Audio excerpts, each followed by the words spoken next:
Bismillahirrahmanirrahim. Alhamdulillah. Allahumma salli wa sallam wa barak ala nabiyyina Muhammad. Assalamu alaikum wa rahmatullahi wa barakatuh. Today we're going to look at the Qadr of Allah, the divine decree or predestination. And we're obviously not going to bring anything new. There's nothing new to bring in Islam. But we can refresh the explanation and bring this as a reminder. And I'm not going to necessarily repeat what the scholars say about the four elements in detail, although I will mention that. What we're going to talk about in a little bit more detail is actually ashabil fil, the people of the elephant, and then apply those four elements that the scholars speak of the Qadr, the four elements of the Qadr, to that story. We need to understand al-qadr, and it's one of the 6 articles of Iman. So we need to understand this issue as it applies to our lives, and as it applies to our aqidah and our understanding of reality. But there's a limit to our understanding, so we're going to stop at that limit. The story of the people of the elephant takes place at the same year that Prophet Muhammad ﷺ was born. And there are 3 areas involved: Abyssinia, Yemen, and the Mecca. And Abyssinia at the time, which is modern-day Ethiopia, was controlling the area of Yemen. And the leader, the ruler in Abyssinia, had sent 2 sort of deputies or 2 leaders to take care of the area of Yemen. And while those 2 leaders were there, they disagreed on some certain issues, and they made a duel. And one overcame the other. His name was Abraha. And Abraha, after defeating him, his master, the ruler in Abyssinia, was displeased with their lack of cooperation, and he was displeased with Abraha. So Abraha, he sent gifts and his humility back to the ruler in Abyssinia. And in addition to that, to try to vindicate himself, he built a large, elaborate church in honor of his ruler. And this church was, in terms of architecture, was extraordinary, and it was very tall. They said that if they were to look up at the building, their caps would fall off from their heads being raised so high. So this was an elaborate church. And furthermore, during that time in Mecca, al-Kaaba was the center of pilgrimage, actually for multiple religions. So Abraha, he tried to divert people or get people to actually make pilgrimage to the church, either exclusively or instead of al-Kaaba. And not everyone was pleased to do that, including many of the Arabs. And they wanted to continue making the pilgrimage to al-Kaaba, and they didn't want this competition. And some of the Arabs who were displeased with this took some action. One of the stories is that one of the Arabs, there are a couple of stories. The most prominent and clear one is that one of the Arabs came to the church in Yemen and defecated in the church to defile it and show his displeasure. And he went back to Mecca after doing that. But there were people who were aware of this and made Abraha aware of this. And at this time, Abraha, he had a large army. And he prepared to use that army. And he included in that army elephants. Some say 8, some say 12, plus a very large elephant named Mahmud. And the Arabs of Yemen, they tried to stop Abraha. They took it upon themselves to protect Al-Kaaba, tried to stop Abraha from leaving Yemen, but they were unable to do so. They were defeated, and Abraha continued toward Mecca until he was confronted again.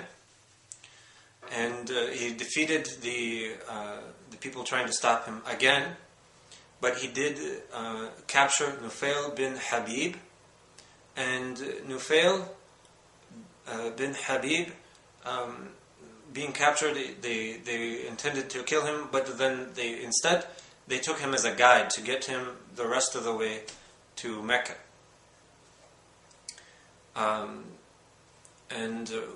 Then they camped outside of Mecca.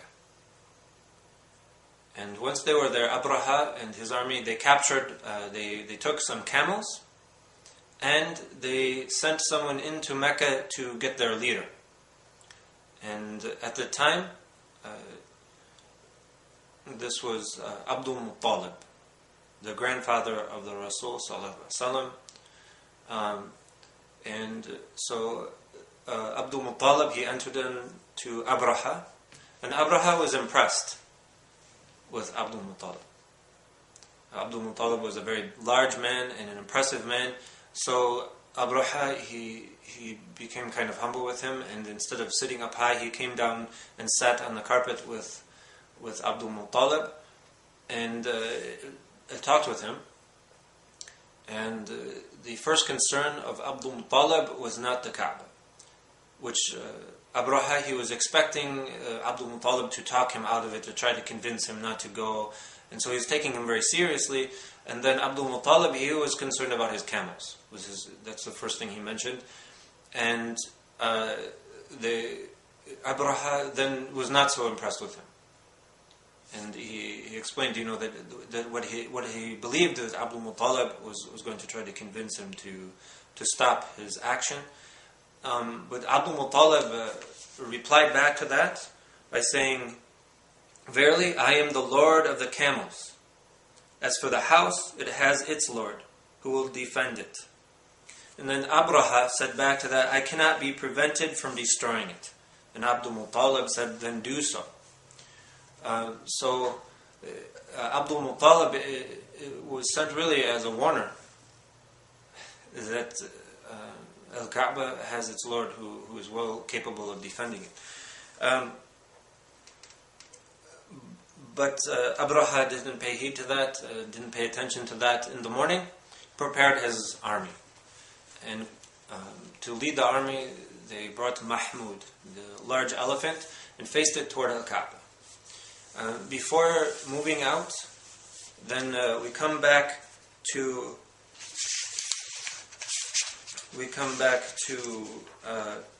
Nufail bin Habib. He took the man who was taken as a guide. He took the ear of the elephant, and he said to the elephant, "Kneel, Mahmud, then turn around and return directly to whence you came, for verily you are in the sacred city of Allah." Then Nufail bin Habib, he left, and the elephant kneeled. The army of Abraha, then they pushed the elephant. They actually pulled the elephant, hit the elephant with actually axes, and they pulled him with hooks, and the elephant wouldn't go. They couldn't begin their march. Their elephant would not go. So they got the elephant up and marched him toward Yemen, and he went. The elephant went quickly, actually. And then they turned him towards Asham, and he did likewise. He went quickly. Then they turned him toward the east, and the elephant, again, he moved quickly. Then they turned him back to Yemen, the direction, or excuse me, not to Yemen, they turned him to the Kaaba, the direction they want to go, and the elephant kneeled again and wouldn't go. So they tried very hard to get this elephant to go, and it wouldn't go. And at that point, they gave up on the elephant and continued their intention to go toward Mecca anyway. And at that point, the punishment of Allah came upon them. And Allah sent upon them birds with stones, small stones, one in the beak and one in each claw, small birds, and they were high in the sky and dropped these stones, and whoever the stone hit, they were killed. Not all of them were killed. Many of them were killed. Some of them survived, including Abraha, and went back, but they were all wounded. They went back to Yemen. Abraha, when he returned, he told the story, what had happened to the people in Yemen. And then he died. So they were unsuccessful in destroying al-Kaaba. Now let's take a look at the 4 elements of al-qadr, the 4 elements of the decree of Allah. And then we'll just review the story a little bit regarding those 4 elements of the story of the people of the elephant. The first element of al-qadr is knowledge. Allah knows. And there's no lacking in His knowing. So He knows what we have done, what we're doing, and what we will do. He knows what will happen in Hijri 1435. He knows what's going to happen on Tuesday, and He knows what happened last Tuesday. And He knows what we ate today and what we'll eat tomorrow. And He knows what we ate yesterday. So Allah is knowing, and there's nothing that Allah does not know. So that's the first element of al-qadr. And the second element is the writing. And there's more than one writing, but the writing that we're regarding now is in Allahul Mahfuz, the preserved tablet. And we say the pen has dried and the book has been folded. This is a done deal. It's written, and it's written by Allah's knowledge. Allah knows. So He's written this. And 50,000 years before Allah created anything else, He created al-qalam, the pen, and wrote in Allahul Mahfuz, the preserved tablet, everything that would happen in His creation. And there are lots of hadith about this, but we need to understand that everything is written. Ali, radiallahu anhu, he took the spit from his mouth and rubbed it in his hand and told those around him, this is written in the preserved tablet. So he chose a very insignificant event, a very insignificant action, and he explained that this is in the preserved tablet. So in this case, this is a demonstration that everything, every little thing, and every big thing is in the preserved tablet, and it's written and finished. But based on Allah's knowledge, Allah does not force us to take the actions written there. Allah knows we'll do them, and this is how it's written. We won't be judged based on the Allahul Mahfuz. This is another writing. The angel on our right and the angel on our left write down what we choose to do. It's exactly the same as Allah predicted. It's exactly the same as Allah knew would happen. But this is now after we chose to do it. It's written down. This is what will be used to judge us. This is what will be used for and against us. Inshallah, may Allah help us to do the good actions and avoid the evil actions. So, this is the justice of Allah subhanahu wa ta'ala. He knows what will happen, and He wrote it before we did it, but He's not judging us based on that. This wouldn't be fair. He gives us the test of this life, where we can exercise our free will and do what we choose, even though He knew we would choose it, and then this is written down, and this is what will be used for and against us.